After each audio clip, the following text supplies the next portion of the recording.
Bueno, hola chicuelos, por fin les puedo hacer la clase de sistemas de fuerza. Bueno, entonces vamos a ver los sistemas de fuerza, método gráfico y método analítico. Nosotros en tercer año habíamos visto fuerzas solas, solitarias. Nunca, es casi imposible que nosotros podamos tener una sola fuerza. Y siempre que tengamos más de una fuerza, se transforma en un sistema de fuerza, ¿sí? ¿Cuál es la situación problemática? De muchas fuerzas, tratar de encontrar cuál es la fuerza que las resume a todas. Esa fuerza sería la fuerza resultante.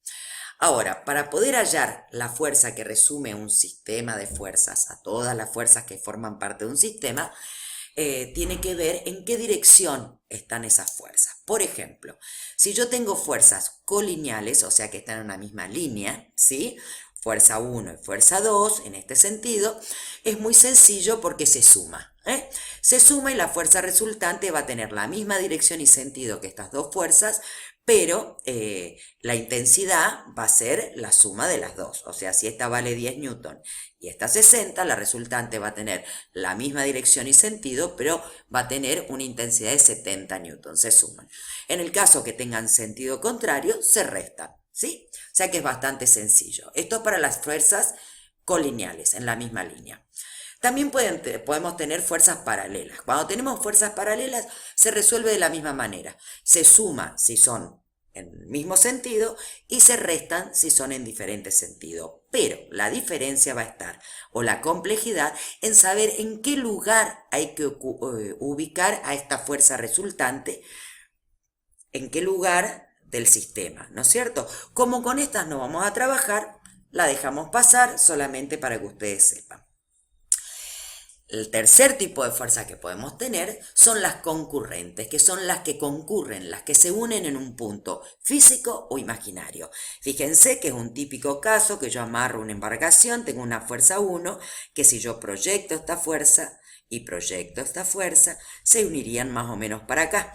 Y la resultante va a ser esta. Ahora, para resolver estos sistemas de fuerzas concurrentes, yo tengo dos métodos. Uno gráfico, que ya lo vimos en clase, y el otro analítico, que es por métodos matemáticos, ¿sí? Bueno, entonces, volvamos a lo que es un sistema de fuerza. Nunca vamos a tener una fuerza aislada, siempre que tengamos una fuerza vamos a tener otras fuerzas actuando con ella.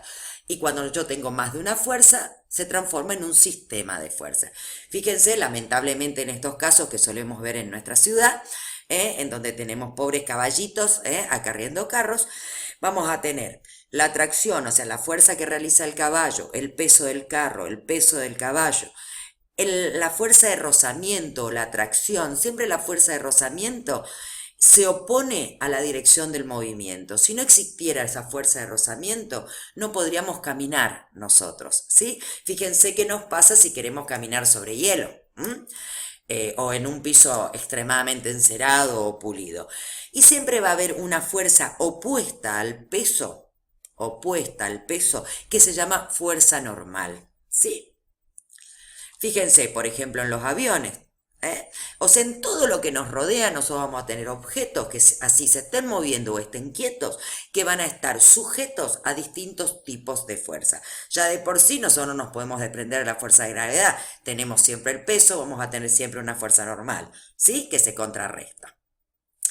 Estos más o menos van a ser los típicos problemas que vamos a realizar, en donde voy a tener un hombre que ejerce una fuerza para acarrear un determinado objeto, voy a tener el peso de ese objeto y voy a tener la normal opuesta al peso siempre, ¿sí? Fíjense qué pasa, por ejemplo, si una niña quiere mover un objeto y aplica una fuerza de 75 newtons, pero hay una fuerza de rozamiento, de fricción también de 75 newtons que dijimos que se opone a la fuerza de movimiento, a la dirección de movimiento. Entonces la sumatoria de esas fuerzas va a ser cero y esa niña no va a poder mover, va a tener que aplicar una fuerza mayor para que este objeto se pueda deslizar, ¿sí? Bueno, dijimos que para obtener la resultante en fuerzas colineales es muy sencillo, la sumo, ¿sí? La sumo si van en el mismo sentido. Las resto si van en distintos sentidos. Y la resultante va a tener la dirección y sentido de la fuerza mayor. Como el juego de la soga, ¿se acuerdan? ¿Jugaron? ¿Ustedes juegan a eso? Bueno. Y después, cuando tenemos las fuerzas concurrentes, teníamos el método del paralelogramo, que es el método gráfico, que es el que hicimos en clase. Yo tengo una fuerza 2, una fuerza 1, ¿sí?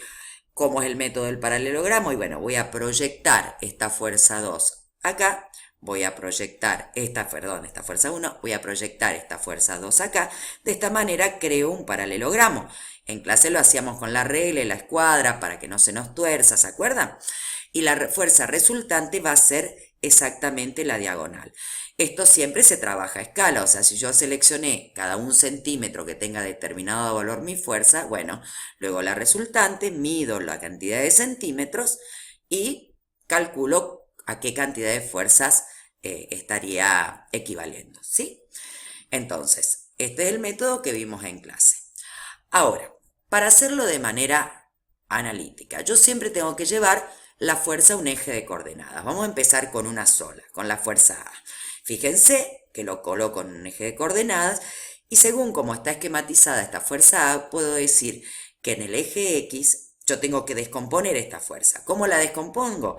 Haciendo la proyección en el eje X y en el eje Y. Yo puedo decir que en el eje X esta fuerza va a tener un valor de 1, 2, 3, 4, 5, 6, 7. ¿Sí? Y en el eje Y va a tener un valor de 2, ¿sí? Descompongo entonces el vector en Y, el vector en X, ¿sí? Y luego también tengo que calcular el ángulo. Para calcular el módulo de esta resultante por el método analítico, fíjense que esto marca un triángulo, ¿sí? Y el vector me está significando la hipotenusa de mi triángulo. Por lo tanto, con Pitágoras yo voy a saber el módulo de mi intensidad. Yo para saber cuánto me vale mi resultante, voy a hacer que la resultante va a ser igual a la raíz cuadrada de lo que valga mi descomposición de la suma de mis dos lados al cuadrado. Lo que valga esa fuerza en X y lo que valga esa fuerza en Y al cuadrado, ¿sí? Ya lo vamos a ver mejor. Pero yo acá tengo un sistema de fuerzas, entonces se me agrega otra fuerza, la fuerza B. Fíjense entonces que dijimos que la fuerza A tenía 7 en X y 2 en Y. Cuando yo trabajo de manera analítica, X acá va a Y va a J, no sé para qué, pero bueno, tengo 7 en X y tengo 2 en Y. En cambio B tengo solamente 1 en X y tengo 4 en Y. ¿Sí? Entonces, para hallar la resultante de manera analítica, una manera muy simple, sumo X con X y con Y. Entonces 7 más 1, 8, 2 más 4, 6. Mi resultante va a tener que tener un valor de 8 en X y de 6 en Y. Si yo hago el método del paralelogramo, me tiene que dar exactamente igual, ¿sí? Bueno, sigamos. También tengo otro método que es el poligonal para resolver este tipo de problemas. Fíjense que acá tengo 3 fuerzas, F1, F2 y F3, ¿sí? El método del poligonal consiste en trasladar la fuerza 1 con la misma dirección y sentido. A continuación coloco la fuerza 2 y a continuación la fuerza 3. La resultante la trazo comenzando donde comienza la fuerza 1 y termino donde termina la fuerza 3. Fíjense que tengo un ángulo, que todo lo tengo que calcular o medir, ¿sí? Hago lo mismo, voy a saber el valor de mi resultante midiendo de acuerdo a la escala en que yo esquematicé cada una de mis fuerzas. Entonces, el método del poligonal, yo voy a traspolar con la misma dirección y sentido cada una de mis fuerzas. Y la resultante trazo un vector donde comienza la primera fuerza y lo termino donde termina la última. Ese mismo esquema de 3 fuerzas también lo puedo resolver con el método del paralelogramo, pero voy a ir seleccionando fuerzas de a pares, ¿sí? Entonces comienzo, por ejemplo, fuerza 1 y fuerza 2, realizo el paralelogramo y hallo la resultante. Acá ya tengo la fuerza que me resume estas dos fuerzas. Luego, con esta resultante, incorporo la fuerza 3 y voy a tener una segunda resultante que me resume todo. porque va a estar resumiendo esta que me incorporaba estas dos fuerzas, incorpora la 3, me queda esta la resultante total, ¿sí? Siempre que tengamos un vector resultante, vamos a tener también una fuerza equilibrante. La fuerza equilibrante va a tener la misma dirección que tiene mi fuerza resultante, el mismo módulo o intensidad, o sea que va a medir lo mismo, pero va a tener sentido exactamente contrario, porque como su nombre lo dice, va a equilibrar a esa fuerza resultante, ¿sí? Bueno, ya vamos terminando entonces. Vamos a ver cómo resolvemos en un problema, ¿sí? Entonces te dice que tenemos dos fuerzas, una F1 de 50 newton y que está a 20 grados del eje X. Una fuerza 2 de 30 newton que está a 70 grados del eje X. Y entre ellas, obviamente, hay un ángulo de 50 grados. Entonces, como dijimos, vamos a tener que descomponer estas fuerzas. Vamos a descomponerlas en el eje X y en el eje Y.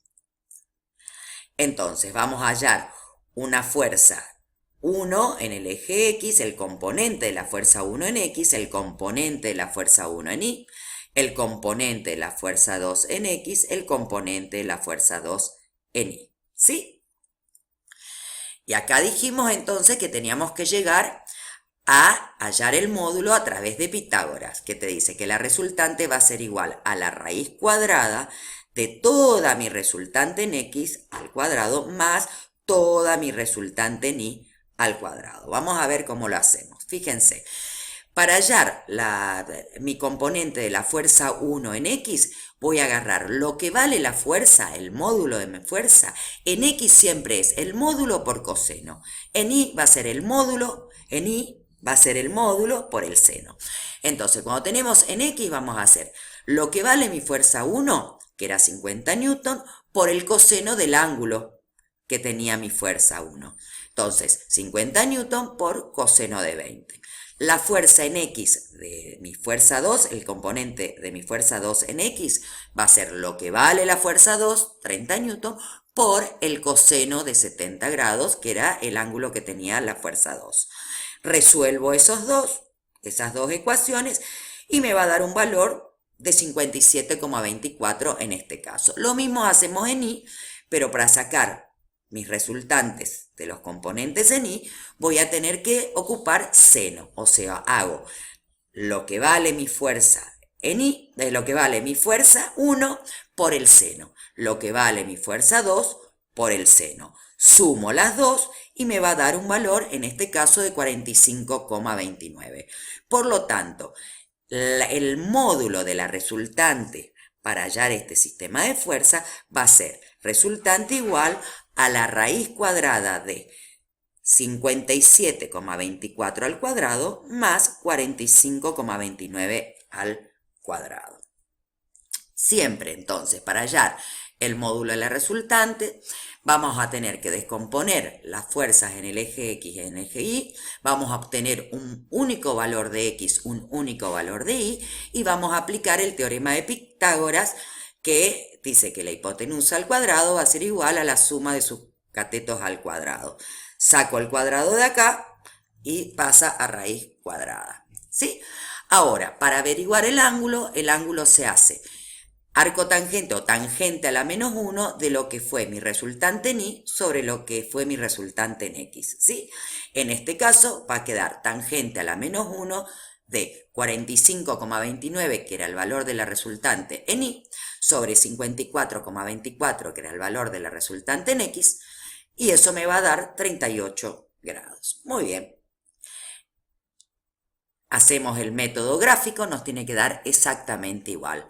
Hacemos el método gráfico con el paralelogramo, nos tiene que dar una resultante de 72,9, el valor, y 38 grados con respecto a X. Bueno, y acá le dejamos un problemita para ver si lo quieren ir viendo, que lo vamos a hacer en clase. Pero si quieren aplicar lo aprendido, lo pueden ver desde acá. Traten de practicar y cualquier cosa lo consultamos en clase.